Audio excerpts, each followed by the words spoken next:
میسباح دیوان لە بوارەکانی خەتاتی لە منیمۆم هەیە نەقاشی تەنانەت حەکاکی داروشت من دوو گوڵدانی وێزم لە ماڵی هەیە کاری لەسەر دەکردن لە بواری پزیشکیدا لە نامەنووسینی ئەدەبی لە شێعردا ئوستادی تەواو عەیار بوو لە تەکتەکی ئەوانەی کە دەڵێم تەنانەت موسیقیشی لێداوە دەتوانین بڵێم لە موکریاندا یەکەم شاعیرە شێعری تایبەتی بۆ گۆرانی داناوە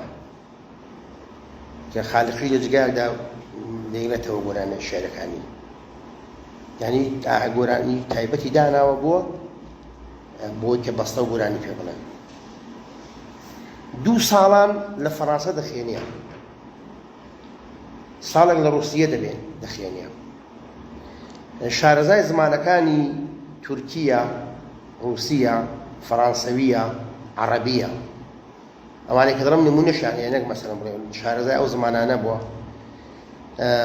سەفەری بۆ تورکیە کردەوە دەپێدەڵ ئەستانبول لەوێ نامەیەکی تەقریبەن چلراپەڕەی دەبیە وەکو سەفەرنامە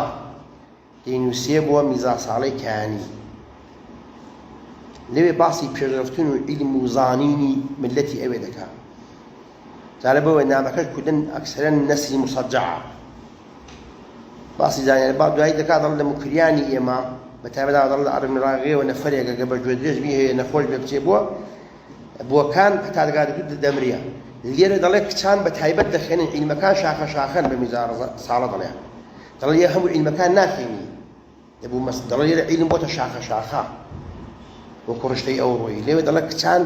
لەگەڵ کوڕان مسابقانە لە عیلم و شتدا ئەو شارەزای ئەو زمانانە بوو شارەزای ئەدەبیاتیشکەوە دەزانن لەسەر شێعرداکەوە ئوستادی تەواو عەیارە لە نەسریشدا هەروایە وەلی بەداخەوە نەسرەکانی ئەکسەرەن یعنی کوردیان نییە فقط عەرەبی هەیە و فارسی میسباح دیوان 5 ژنی هێناوە یەکەم ژنی جەواهیر خانمی کچی جانگیربەگی ئاغجێوانە ئامۆزای خۆیەتی کە 2 کچ و 3 کوڕی لەو خانمە بوو کوڕی یەکەمی میسباحی دواییە حەمە کەریمبەگ کوڕی دووەمی ئیفتیخارە کوڕی سێوەمیشی ئاغاچکۆلەی کانی مەملی چونکە نێوی ئەحمەد بەگ بوو لەبەر احترامی باوکی پیان دەگوت ئاغاچکۆلەی کانی مەملی لەنێو کوڕەکانیدا تەنیا کەسێک کە دوایی هەتا حدودێک ودای کارەکانی بابی کەوتو بوو خۆشی شاعیر بوو دکتۆریش بوو ئاغاچکۆلەی کانی مەملی بوو ژنی دووەمی میسباح دیوان نوسرەت خانمە نوسرەت خانم کچی میرپێنجی خەرەجۆزە لە تایەفەکەی فەڕوخیەکانە تایەفەی سەردار دەی ئەویش کە دەجۆزێتەوە و دەڵێن گویا لە کەرێزیە هەتا بەردمی قەڵاکە یەڕەنی بڵاغی مەخمەری بۆ ڕاخستووە مەخمەی ڕاخستووە دوایی لە پشتەوە ڕەعیەت و خەڵکی نەداریش هەسر بە ئەندازەی کەوایەک بۆ ماڵی پشتە کەوایەک بڕیوانە بردویانەتەوە نوسرەت خانم کە ئەو هەموو میسباح دیوان بەداخەوە خۆشی ویستۆ ئەولاولا پاشان لێک جودا دەبنەوە و ئەکسەری شێعرەکانیشی دیارە گوڕوتینی نوسرەت خانمەکە بێتە ئەو شاعیری کە هەیە سووەم ژنیشی ئەو کاتێک کە لە تەورێز دەبێت دار و حکومە لێ وەکو کارمەندیش کار دەکات ژنێکی تەورێزیە نێوی ستارە بووە ئەمە سەنەدی زواجەکەیم هەیە وساوە ستارە بنتی ئوستاد حەسەنی مقەنی 1370 هیجری قەمەری هەتا نووسیوەتی لەسەر چمارە کراوە یعنی ئەندازەی پوڵەکەشی چوارەمی ژنیشی ئەو کاتێک کە لە نوسرەت جودا دەبێتەوە بە هەر حاڵ نامەوێت پسبەزەوەی وردەکارەکانی کرد چۆن جودا دەبێتەوە بە نوسرەت عەمبەر خانم هەرەواشی ماڵی میسباح بۆ زۆریش جوان بووە ئەو مارە دەکات لە خۆی و دەیکوت نێویشی دابر بوو ئەمەکتی پێ بڵێن نوسرەت شکێن دەیکوت لێوێگە هەران دەکرد پێیان دەکوت نوسرەت شکێن لەو ژنەش کوڕێکی بوو بە نێوی عەزیز خان و کچێکیشی بوو بە نێوی ئەختەر ئەختەریش دوایی بۆ خێزانی کەریم سەرچینی هونەرمەند کە مەشهورە مامۆستاژان لە بەر و مکریاندا شاری پێ دەکات کە هونەرمەندێکی مەشهور بۆ کەریم سەرچین. پێنجمی ژنیشی مەنیجەی کچی ئەحمەدە زەر بوو، لەو کوڕێکی بۆ بەداخەوە کوڕەکەی زوو مردووە نێوی حەسەن بەگ بووە. ئەو ئەحمەد ماڵی ئەحمەدە زەردا لە ئاخر و ئۆخردا کە بنەماڵەی حەیدەری دەکەونا دی کۆتایی کە لەگەڵ ئاردەوێڵەکان کێشەی مڵکاتی ووالایان دەبێ و تەنگا پێڵسن بە دۆڵا بوو دەهۆ ئەو بنەماڵی ئەردەوێلی وانە تەنیا کەسێک کە لە پشت ماڵی حەیدەری دەمێنێتەوە مینەزەر بوو. حتا مینەزەر لە سێکانان دەکوژرێ لەسەر ئیفتیخار لە باغی تەوحیدی کە دەخەوێت تەوحیدی دەڕەبا بە ئینسانێکی ڕەشی دەبگەنێ دەتان کوژێ خاص لەوێدا ئەوی دەکوژرێەوە بەداخەوە و خزمەتی بۆیە کچەکانی لێخواستوە. دەچینە سەر کارەکانی ئەدەب وەکو شێعر و ئەبدان لە چ بوارەکانی کاری کردووە. بوارەکانی شێعری ئەدەب ئەوەندەی کە من کارم کردووە زۆرتر غەزەلن، یعنی لە قالبی غەزەلدان قەسیدە مەسنەوی، وەلی کاری هەرە سەرەکی و هەرە گرنگیەوە لە هەمووی مهمتر بیا غەزەلەکانی میسباح الدیوانە کە بە ئەنواعی دەستخەت کۆکراونەتەوە وەکو خەتی خۆی ئاغاش کۆلەی کانی مەملی، میزا خەیری خزڵ باش، میزا حەمەدەمینیەکە، میزا ساڵەی کانی. خۆشەویستان بە تیکێکی باوە میزا ساڵەی باسکەم. ئەو میزا ساڵەی کانیە خەڵکی مەهاباد دەبن، میسباح الدیوان دەیهێنێتی کاتی میزای تایبەتی خۆی کە بنەماڵەی حەیدەری لە ڕەوراغی لێ دەکەون. ئەوە کار کە دەیکا کاری بە زێر و پوڵ و ماڵی دنیا نەبووە، ویستویەتی فەقەت ئەو ئاسار و دەستخەتانە بیباتە ڕاگوێزە بۆ ماڵی خۆیان بە کەسی نەدا. دیارە بنەماڵی حەیدەری دەوڵەمەند بوون، ڕەنگە ئەنواعی شتیاتی خەشان لە ماڵدا بوو بیا کە مسادرە دەکرێت نیوەڕە سەعادێک و دووەوانە دەڵێ میزا ساڵە فەقەت ئەو پیرەکان دەڕێن ئەو کارێک کە کتێبەکان بە کۆمەنیستەکە بەر لە ماڵی خۆیان ڕایگوێزیان. بۆیە ئەکسەرەنیش ئەو خەتانەی من دەوێت بڵێم 180 لە ماڵی مەلا قادری کەیانی کە کوڕی بوو بۆ دەستم خستووە، لە ماڵی ڕۆستەمی حەیدەری، لە ماڵی عەلیخانی حەیدەری، وەلی زۆربەی هەرە زۆران لە ماڵی میزا ساڵێ. بۆی ئینسان دەبێت مەدیونی ئەو پیاوە گەورانە بێ بەڕاستی. ڕەنگە گەیمە بواین لە دوای پوڵەکەی کەوتبایە تەماگیرپایانی، وەلی ئەو کابرایە دەیزانی میسباح الدیوان چ خەزینەیەکی گەورەیە. ڕەنگە ئەلانی زۆر شتی دیکەی مابیە، چونکە میسباح الدیوان هەموو بوارەکاندا کاری کردووە. عەرزم کردن کە لە بوارەکانی قەسیدە و غەزەل و ئەوانەدا کاری کردووە، وەلی میسباح الدیوان ئەوەی مهمە نامەی لەگەڵ پیاوە گەورەکانی موکریان زۆر ئاڕوبۆر کردووە، بە تایبەت ئەوانەی کە من نامەکانم هەیە و ئەسەرەکانم لە یەکیان شێخی بورهانە، یەکیان عەلیبەی جیبرایەتی شەشەو نامەی غەڕا بەڕاستی، یەکیان سولەیمان خانی سەرخزیە، نازانم جا سولەیمان خانی نوشیروانیە ئەوەی کە دوکتور بوو لە بنەماڵەی فەیزوڵڵا بەجیان بووە، نازانم ئەوەیانە. ئەبوو تالبخانی فیروزی گەردە گەورەی چارداوڕۆکانی بەری ساین خەڵایە، دوکتور خودوریە کە ئەرمەنی بۆ لە مەراغەیە، دوکتور یاخوبی وارتانیانە کە یەهودی بووە، دوکتور یۆناتانە. یۆناتان نامەیەکی جالبی هەیە، دەڵێ من دەرمانێکم کەشف کردووە میسباح الدیوان، دەینێرم بۆ تۆ بڵام تەئیدی دەکەی. یۆناتان لەنێو گۆرانیشدا هەیە، ئەکسەرەن برامی قادری دەڵێ ماچی سەر کوڵمەی یارم حەکیم و وێنەتانە ئەی دوکتور وەی دوکتور. ئەو هەر یۆناتانە لە موکریان باو دایان کرد ئاخر دوکتور یۆناتانە گەو چاکی دەکاتەوە دەمرێ. زالۆ گۆراندا یۆناتان هەم ئیشارە بەوە جا نامەیەکی یۆناتانە بۆ میسباح الدیوانی نووسیوە. یەکیان نامەکانی سوڵتان بەگی برای فەیزوڵڵا بەگە، براچکۆلەی فەیزوڵڵا بەگ ئەوانەی سار و قامیش. یەکیان بۆ هەمزە بەگە، هەمزە بەگی مەشهور کە خاوەنی گۆرانی سەوزەی هەمزە بەگ ئەوانەی کە شارەزایانەشە گۆرانیە دەزانن، لە کەل دەرکەوت چاوپڕ لە غەمزە سەرپەنجەی سوورە بەخێنی هەمزە. نامەیەکی بۆ هەمزە بەگ نووسیوە تەئیدی دەکات کە تۆ ئینسانێکی گەورە و هونەرمەندی. نامەیەکیان بۆ قایمەقامی فەراهانیە، دیارە لە قایمەقام چۆن ئینسانێکی باسەوادیش بووە، لەوێدا زۆر بەوربینی و بە سەرنجەوە نامەکەی نووسیوە. ئەوە نمونەم هەموو هەیە لێ پێشانتان بدەم بەداخەوە، یعنی ئیمکاناتی وای نییە. یەکیان بۆ ئەمین نیزامی گەڕوزیە و نامە شێعریە، ئەمین نیزام کە بۆی نووسیوە بە شێعر نامەیانەوە، ئەڵبەتە قەسیدەیەوە، وغزلني قصيدة دو مجريجا تقريبا 150 بيت دبي جوابي أم نظام ذاته يكش دوسين عميدي كش بو غالفة ملاح حمد أميني باختيا كان يونري شيخ عبيد الله نهري ولا مكريان لباختي فجونا بجد يجري بيكوا قبل كشان جيران غالفة ملاح حمد أميني يشان بو مزدي شاعرة أوش هالنام الشعر مزدي شعر يبون سوا مصباح جوابي ذاته بالشعر كان نامەیەکی هەرە گرنگ و مهم نامە شعرێکە بوو ئیمام قوڵی میرزا کە حاکمی مەهاباد بوو نەوەی فەت عەلی شای قاجار بوو ئیمام قوڵی میرزا خێزانەکەشی لە تایەفەی ئەو بەهرامبەرەکانی بۆکانە ئیمام قوڵی میرزا خەزۆری حەمەسێخان بوو دایکی 16 خانم نامەیەکی شعری بۆ ئەدەب نووسیوە ئەدەبی جوهبی داوەتەوە سال لێدا باسی ئەدەب باسی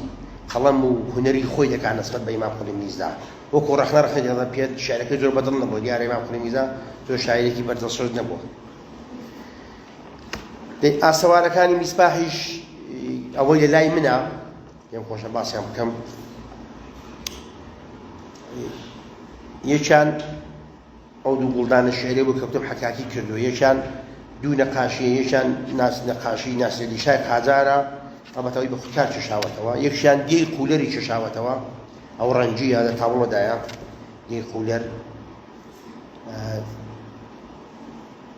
لەباری موسیقیش کە ئەو بەداخەوە ئاسارێکی ئەو تۆی نییە لە بیرمەند ئەوەی ماوەتەوە دەستخەتەکانی و شعرەکانێتی وەری ئەوەی لە ژیانی ئەدەبدا موهیمە میسباح الدیوان یەکەم شاعیری دەبێ بڵێن کوردستانە ئەرزشی ئارشیوی زانیوە ئارشیوی پاراستووە هیچ کەس لە شاعیرانی ئەو دەم و ئێستای ئێمە بەداخەوە ئارشیوی نییە تیکە قاغزێکی وم نەکردووە حتا کارا کووتێکی پێ قەرزدار بوو بلیتی ماشینەکەی ماوە کە لە میان دواوە بلیتی دکتۆر چۆ بووە تەورێت لەگەڵ مسافر نووسیوەتی تعدادی مسافر ئەوەندە منی میسباح الدیوان نووسراوە نەوعی ماشین نووسراوە سەواری کامیە لۆری حتانی ماشینەکان نووسراوە زۆر مەسەلەن جگای سێلەوەی ئەو هەموو نامانەی کلیکە خۆی نردوێتی بۆ تەڕەف نوسخەی کلیکە خۆشی داناوە ئێمانای ڕەنگەوانەکەی نامەیەکی بۆ هەست کرد لەو حاکمانە بۆ ئاغان دەڕۆیشت و نووسیوە یەکشی لای خۆی پاراستووە جان بەڵام 2 ساڵ لەوێ بووینی باش من دەمەوێت بڵێم میسباح الدیوان یەکەم شاعیرە کە ئەرشی ئارشیوەکانی زانیوە یعنی یەکتی کە قاغزی فرە نەداوە لە هەر بوارێکەوە نەخۆشی هاتۆ منتەقا ئەو شاعری ڕایگرتووە لە نێوان ئەرمەنی بڵاغی و سەراوە ڕێمخا 2 نەفەر دەکوژلێن باسی دەکا ڕایگرتووە مەسەلەن گلەی شەیتانیان لێ کردووە لە شێخی بورهان نامەکەی ئەوانیشی ڕاگرتووە کە بەسێ بن میسباح دەڵێن جوابیشی داتەوە یعنی نەویستوە بە حتا تەڕەفەکانیش تەڕەفەکانی لابەریە مەسەلەن نامەی مەسەلەن غەوساباد ئەو شێخ بابای غەوسابادی هەر ڕاگرتووە يعني مثلا بۆ نمونە مثلا حەمەسێخانی سەردار کچی خسرۆخانی والی کە هێناوە عادلە خانم سەنەدەکە لە ماڵی ئەوە تەوای ئەو قەباڵانەی و دیهاتانە تەکتەکی ئەو قەباڵانە حتای بنەماڵی خۆشی نەبێ ڕایگرتووە پشتەکەی هاتووە هەموو خامی لێداوە دوای خامەکەی مێوی لێداوە مەزومانەوەی میسباح الدیوان یەکێک لەو شاعیرانەیە کە ئەرزشی ئارشیوی زانیوە ویستوێتی ئەو ملەتە بۆ خۆشی لە جگایەکدا گلەی لە خوددا دەکا نامەیەکی نووسیوە گوای دەڵێ بابە الحکم لله واحد قەهار یعنی خلاصە زۆر پچەشی لێ ناکا دەڵێ ملەتێمە بۆچی ئاوا نەفاوخ و ناتەباو لەباری فەرەنگیەوە لە خوار نامەیەکی دوور لەو سەفەرنامەکەیدا کە بۆ میزارە ساڵی کیانی نووسیوە میسباح الدیوان بەداخەوە لە جریانی شەڕی ڕووسدا کە ڕووگەن بووە جەنگی جاهانی ئەوەڵ دەست پێ دەکا و پێوەدەم لە مکریاندا سەردەمی نەخۆشیەکەشی بۆ چونکە میسباح الدیوان نەخۆشیێکی وەکو ئیفلیجی لەرزۆکی یا پاکستوێنێکی بوو چونکە داگوت هەمیشە جۆلانەی هەبوو لە جۆلانەکەشدا حەزنی تێخست و بۆی گیانی نەڕزیە گیانی دێشا دەی کوڕەکانی حکومی دەکەن دەڵێ دەبێ بچی بۆ باخچەی فەیزوڵابەگی بۆ لە شەڕەکە دووربی لە ماڵی ئیبراهیمخانی ئەتهەمی دەمێنێتەوە لە ماڵی ئیبراهیمخان کە دەمێنێتەوە دوای مودەتێک لەوێ دەبێ لە بەرەبایانیەکدا ئاغاچکۆلەی کوڕیکەوە شێعرەکەیم لەلایە بۆ یەکەم جار بەڕاو دەبێتەوە باسی مردنی بابی دەکات کە دەڵێ 6:30 حتا سەعاتەکەشی دەگوتێت لە 6:30 بەیانی باوکم ئەمری خودای کردبوو بە شێعر وەلی دووەستان پێم خۆشە بڵێن بزانم چۆن دوای ئەو کارانە کەوتم و ئەو کارانە ئەنجامدا باوەڕ دەکەن من هەر نەمەزانی میسباح دیوان کێشە هەر عومرەن نەمەزانی ڕۆژێک لە خیابان دەخولامەوە کتێبێکی سەوزی چکۆلە هەبوو کاغەزوای خانەدا چاپی کردبوو هەر لە خۆ کردبوو ئەرمەنی بڵاغیم دیوەدەم پێسەیر بوو ئەرمەنی بڵاغی لە نێو کتێبدا بێ من هەر لە خۆ کڕیم و هێنامەوە لە ماڵە خوێنمەوە دەنیشم زانی میسباح دیوان کێیە هەتا ئەوەی کە لە ساڵی دووەمی دەبێتستان مامۆستا ئاسۆکتی کاکە تۆ خەڵکی ئەو مەنتەقەی ڕەحیمخانی بزانم بەر شەی میسباح دیوان بۆ پەیدا ناکەی خەڵکی مەنتەقەیەن بۆ بووە چونکە نێوی کتێبەکەی کاک سەعید 100 غەزەل بوو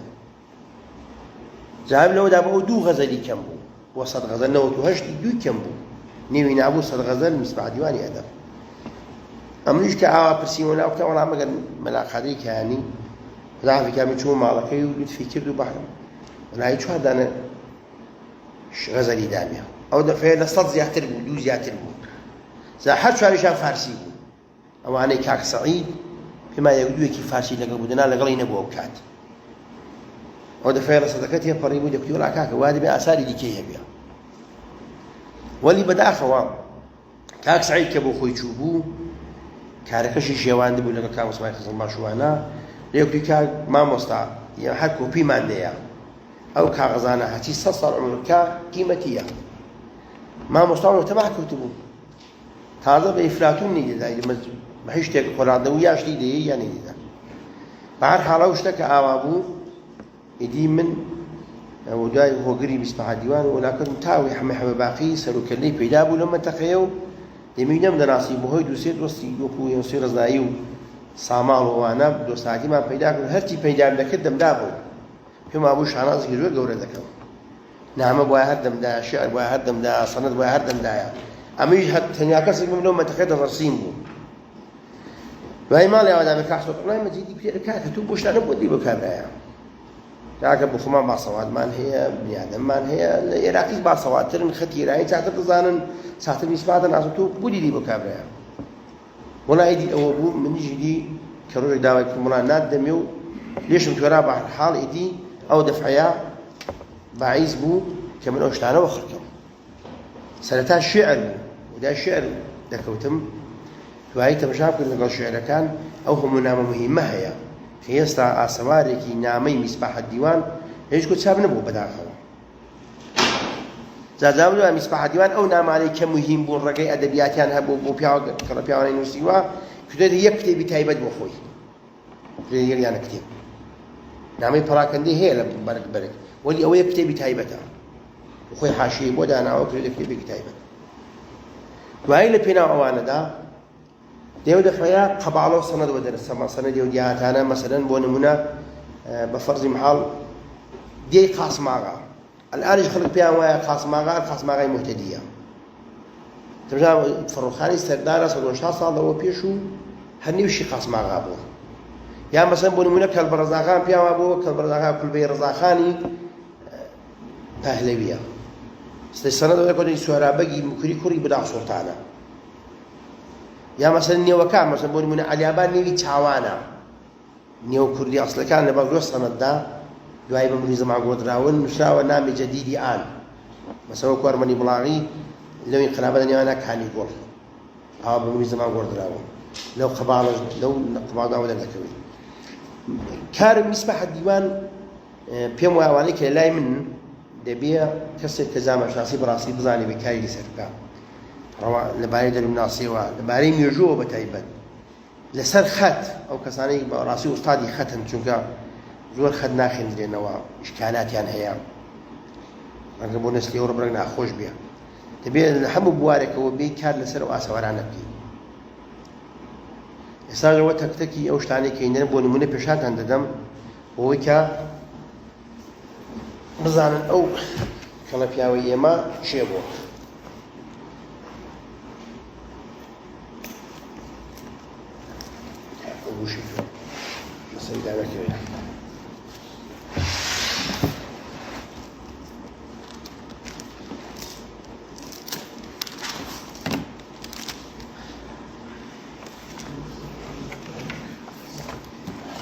بەخشەر و لێشەن و قوربانەوە نمونەی دەستخەتەکانیەتی. نمونەی دەستخەتەکانێتی پیانان بچێت هەراوە بە بۆی بدەخێ وڕانی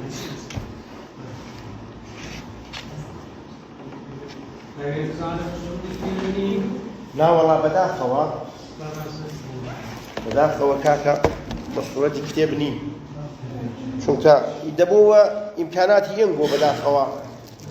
زۆر کەمە لە زەریانی یۆقەتەکانی کە کاری میسباحم دەکرد ئەو دەستخەتە پەیدا بوو کە یاغاچکۆرەی کاری مەملیە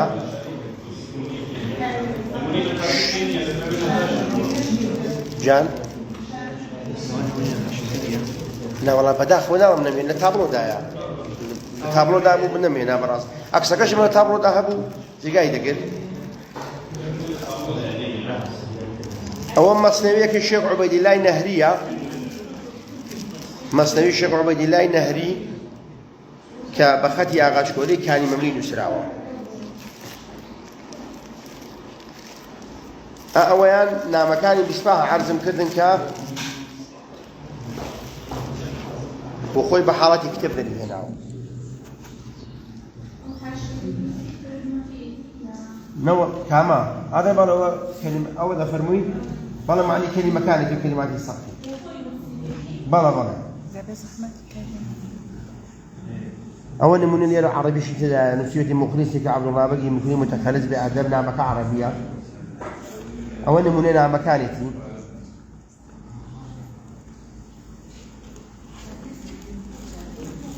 ئەوەی لەگای سەرنجام ئەو کەشتۆڵە شاعیریەیە کە 1113 هیجری قەمەری نووسراوە مەزموعە شاعیرانێکن دووسەیەکیان پێما کوردن بە نێوی شەوکەتی وەلی بەداخەوە ئەوە لە نێو ئەمباری کادێنووشتدا بە منوی زەمان ئاوا هەمووی پواوە و ساکردنەوەکەی سەختە وڵا ڕزیون شعری خودی ئەدەبیشی تێدایە زۆر شاعیرانی تێدایە تورکیشی تێدایە شعری غەزەلی تورکی ناوە ناو قدیمە 1113 دەفرێن نزیک سەفەوەکان. ئەوە نمونە دەستخەتی کە بازی پزیشکی دەکات میسباح دیوار بەداخەوە هەر وەنی هاتوو ناتەواوە کتێبە. ئەوە کتێبەکەی باسی دەرمانەکان دەکا کە نەخۆشیەکان چەند دەرمانەکانی بە خەتی سوور نووسیوە عیلاجی عیلاج ئەوە یعنی بەو دەرمانانەی بکرێت بەداخەوە هەر وەنی لە پاش بەجێماوە.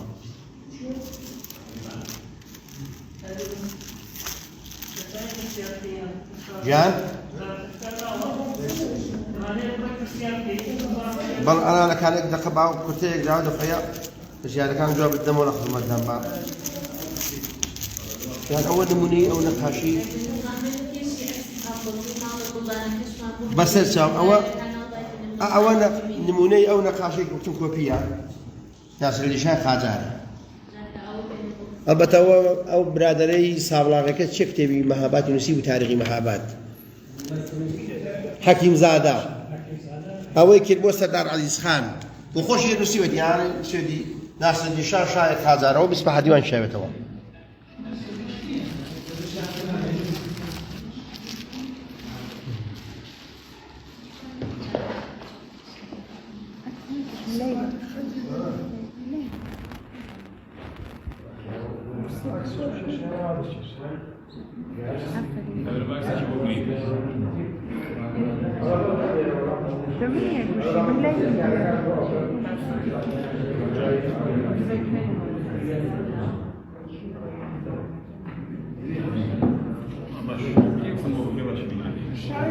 بلى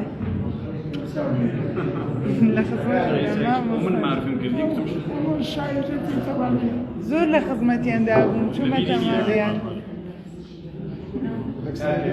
لا والله خلاص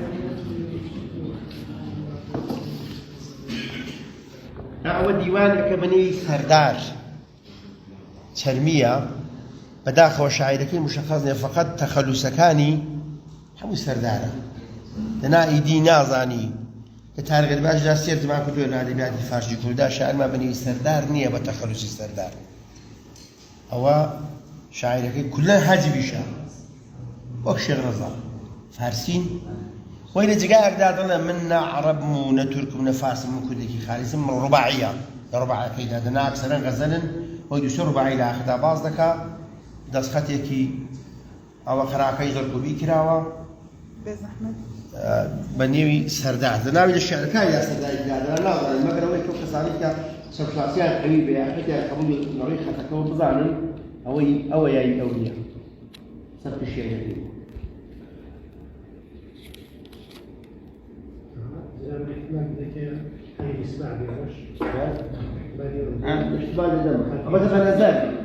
ما مصاصو يقول احتمالي جوري يا مصباح الديوان نيونا ولا بنو الديوان كيف يقول خلص بينيا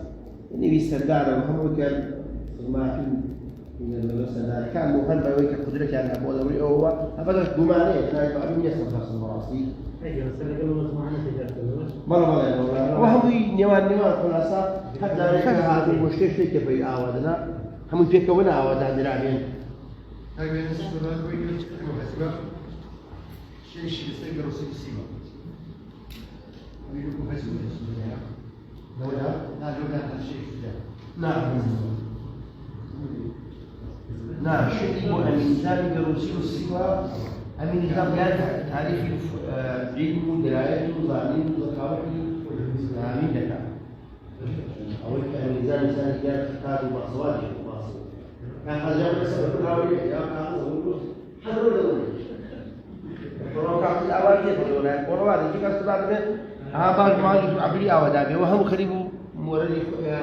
بنيان فادو أو كل بتشها أو ميزان كذا زنا ودور دخلوا هم دوري بدلا أو كان يخلي بأحسن من والله وما رأينا كيف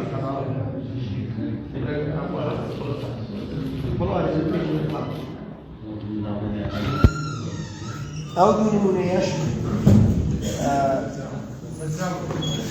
دستي أغاسكولي كلمة مدينة سر بزشكي أو خالد محمود هارتم بوينا هنا خالد بحثك يما بهر نشان دربينا كيدا دم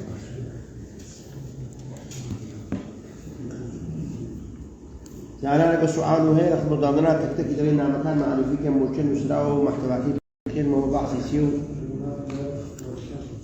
أول شيء نعم أحكي كان يفرق من حاولت نسوي مصدقين لما نتللايا أي والله لما نروحني ويكلمنا والله هيبة صح ما نبقى وديك الشام باب نشان دربينا كيدا بس صراحة هذا لا بريك أصلا من بويا عادي والله بس فترة هذا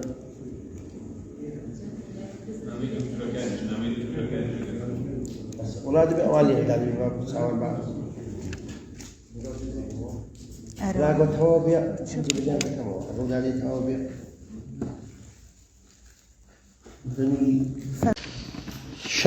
شرح منوي بالشرح حالي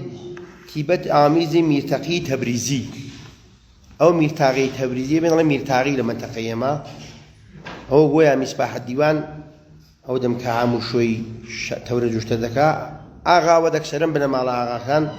قبالة كان وكو أوي من لما شدت جانتايا قدابو همشة قبالة بي وشو شنو ديوان علي ويروشتان زور ذكر كديبان لي مسافر خانه لبيلي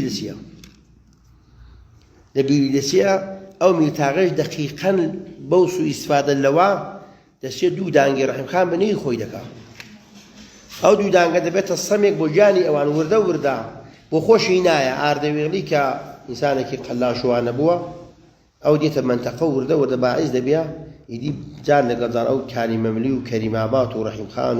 وأرمني براغي وكولور ودي أتانا جوكتا بكامي بنا مالي حيدري بوا دانا اللي عند السنوا هەر بە فێڵ و فرە دۆڵا بودەوە کارم بۆ بەحسەی نییە چونکەوە خارج دەبێت جاشە لەو نامانەی کە ئەو دادێ فەرموو مەسەلەن باسی ئین دەکا دەڵێ با چ کەسالەت باچە ڕەزالەت باچە ئەندراس باچە فەلاکەت باچە تەزەڕۆ باچە تەوەخۆ باچە تەخەشوع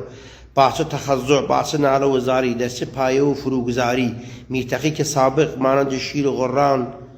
شیری ژیانی غۆڕان و چون پلەنگی هەر ئان دەر ئاهەنگی جەنگ بود این دەفعە مثل خەرگوشی حەزیزیدە و سیاگوش ئەسەم ڕەمیدە خلاصە مەڕمەوە کە نەسرەکەی باسی ئەوە دەکا ئەو نەسری مستەجەب فەرمودانە چونکە ئەوە دێ ماوەگە بیخێنمەوە ڕەنگە لە حیتەی مەجلیسەکە خارج بێ و فەرمود بووە نمونەی ئەو نامەیە کە فەرموودا سوال چتا هەیە لە خزمەتاندا کاکی بیرا تۆ سوالت بوو کە ئاغای عەرەب بوو فەرموو کاکی بیرەگیان ما زۆر دوور نەکەوینەوە نامانە سەریشتان دێشێنی و با لە بەحسەکە دوور نەکەوینە فەرموو جان ڕێزت هەیە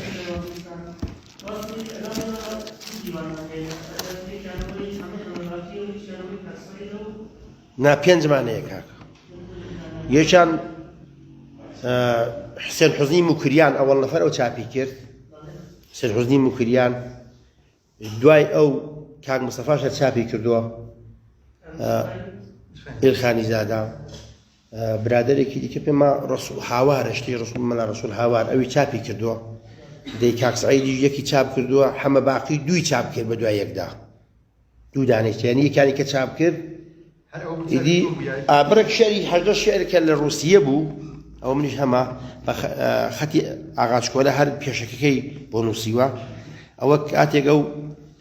نیکلسۆنام چی دێتە موکریان ئیسماعیلیوان کە ڕابتان هەبووە قەولی شعری پێدەدا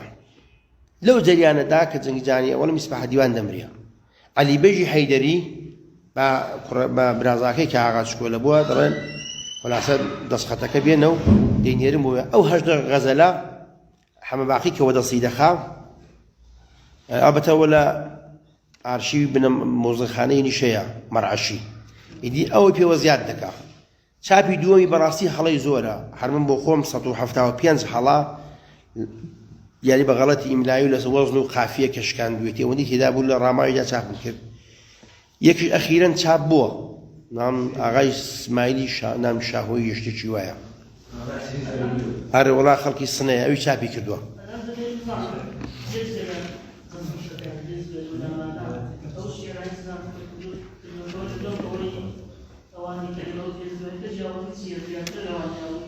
وڵا زیاترە هەم غەزەلی فارسی هەم غەزەلی کوردی زیاتری هەیە ئەسقامنەوە ئەنالەکانی کاک حەمەدەمینی شاسەنەم کارەکەی دەکا خەریکە غەڵەجێری نەهایی دەکا گەشتە ئاخر و ئۆخر هەم غەزەلی فارسی زیاتری هەم غەزەلی کوردی زیاتری هەیە دەمانەوێت ئەوشی پێوە زیادکەین و ئەو جیاوازی خەتەکانی مهمە مەسەڵەن من یەک سیلیمەیە خەتی خودی میسباحەت دیوانە یەکیان ئاغاچکۆلەیە یەکیان میرزا خەیری قزڵ باشە جیاوازی خەتەکانیش مهمە جاری وایە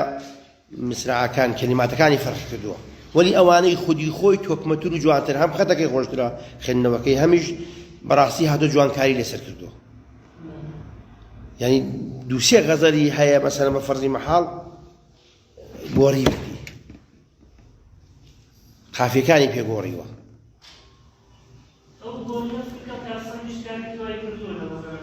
وەڵایی ئیدی بۆ خۆی ئەدەب و کارێک کردووە ئیدی هاتۆ کارێک کردووە ئەوڕۆ عەدەم شۆڕش و غەوغاوێ لەسەر گوڵ لە جگادا لەسەر گوڵشەن وەلی ئەوەی گوڵەکەی جوانترە ئاخر شێعرێتی یعنی زۆر نکاتی ئەدەبی زەریفی تێدایە لەبارەی سەناعی ئەدەبی فەرموو کاک سوال و هەبوو لە خزمەتتون ئەمەس کە سوالی هەیە ئەگەر ژیانی ئەدەب تقریباً کۆچی یەکجارێکی ئەمەدووە بۆ پاسە